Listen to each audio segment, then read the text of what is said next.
Assalamualaikum warahmatullahi wabarakatuh. Perkenalkan, saya Sekarang Putri dari Ilmu Komunikasi 4B Universitas Islam Syekh Yusuf Tangerang. Di sini saya akan menjawab pertanyaan-pertanyaan UAS mata kuliah Filsafat Komunikasi. Ini dia pertanyaan. Apa yang Anda pahami tentang filsafat komunikasi? Jelaskan secara komprehensif beserta contohnya. Jadi filsafat komunikasi adalah suatu ilmu yang mempelajari tentang upaya memahami hakikat ilmu komunikasi dari segi filosofis ilmu yang meliputi aspek ontologi, epistemologi, dan aksiologi. Contohnya itu menelaah berita hoax pada peristiwa wabah COVID-19 di Indonesia. 2. Dalam paradigma kajian komunikasi dikenal dengan positivisme, konstruktivisme, kritisme. Jelaskan asumsi-asumsi paradigma tersebut beserta contoh konkretnya. Positivisme itu suatu aliran filsafat yang dalam penyajian kebenarannya bersumber dan berpangkal pada kejadian yang benar-benar terjadi. Contohnya itu dalam kehidupan sehari-hari kita nggak lepas dari suatu masalah. Tapi masalah itu ada yang benar-benar masalah, tapi ada juga yang cuma masalah yang bersifat abstrak. Saya tidak bisa mengamati masalah yang bersifat abstrak tersebut karena emang masalahnya itu tidak ada atau tidak jelas. Positivisme itu memuaskan diri dengan melihat relasi dari fenomena yang diamati.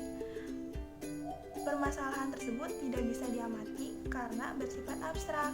Jadi saya harus mencari mana yang benar-benar masalah di hidup saya agar pikiran saya lebih positif. Lalu ada konstruktivisme, adalah suatu filsafat ilmu yang memiliki anggapan bahwa pengetahuan adalah hasil dari konstruksi atau bentukan manusia itu sendiri. Contohnya itu terkait isu Islamophobia yang merupakan hasil konstruksi sejak lama oleh pihak-pihak yang memanfaatkan beberapa kejadian di luar sana yang diklaim oleh mereka adalah perbuatan umat muslim. Pihak-pihak tersebut langsung menyebarkan kepada dunia bahwa Islam adalah agama yang kejam dan tidak manusiawi, sehingga sebagian masyarakat mempercayai dan menyebarkan Islamophobia tersebut. Yang terakhir ada kritisme, adalah suatu filsafat ilmu yang memulai objeknya dengan menyelidiki kemampuan rasionya. Filsafat ini adalah paham yang mengkritik terhadap paham rasionalisme dan paham empirisme. Contohnya itu, harimau itu tidak menggigit jika tidak diganggu. Jadi kritis dari fakta aslinya adalah padahal harimau memang dasarnya menggigit. Nomor 3, jelaskan hal-hal apa saja yang bisa Anda implementasikan secara praktik setelah mempelajari filsafat komunikasi. Filsafat itu bisa sebagai pendobrak, sebagai pembebas, sama sebagai pembimbing. Kalau sebagai pendobrak, mampu mendobrak dan menyadarkan manusia agar tidak terlalu percaya pada hal-hal mitos atau mistis.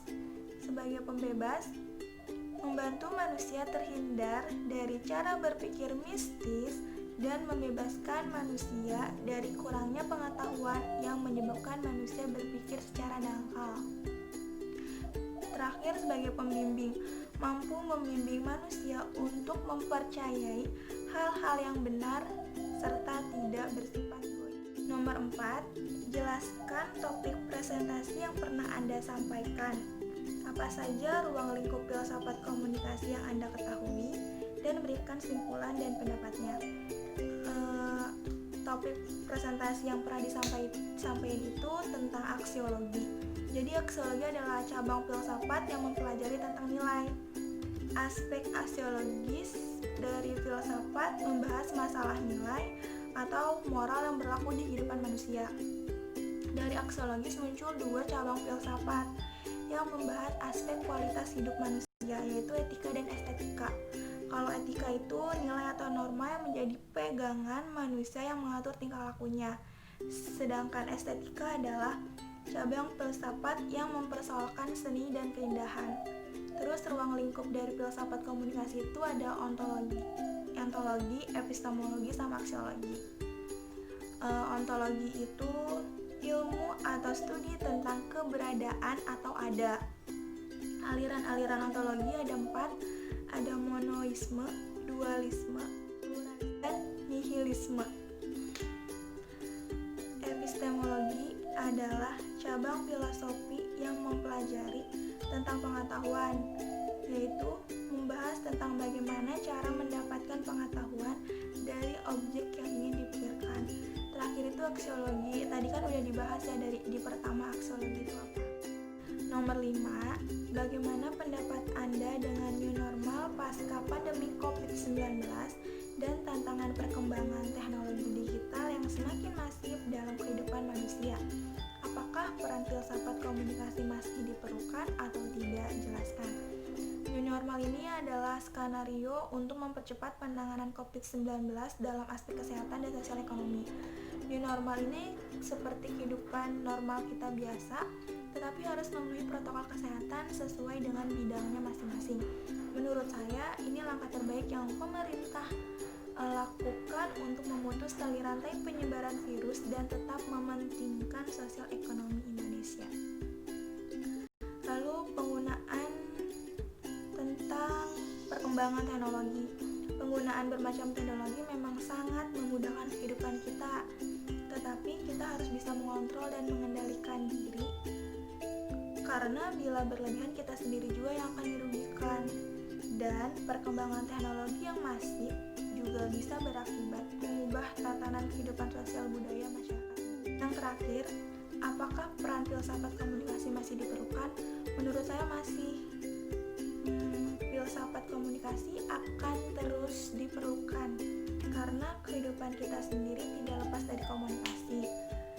Dan filsafat mengajarkan kita untuk berpikir mendalam, rasional, dan komunikatif. Tidak pandang profesi dan di era seperti apa, dengan belajar filsafat kita memiliki pengetahuan yang luas.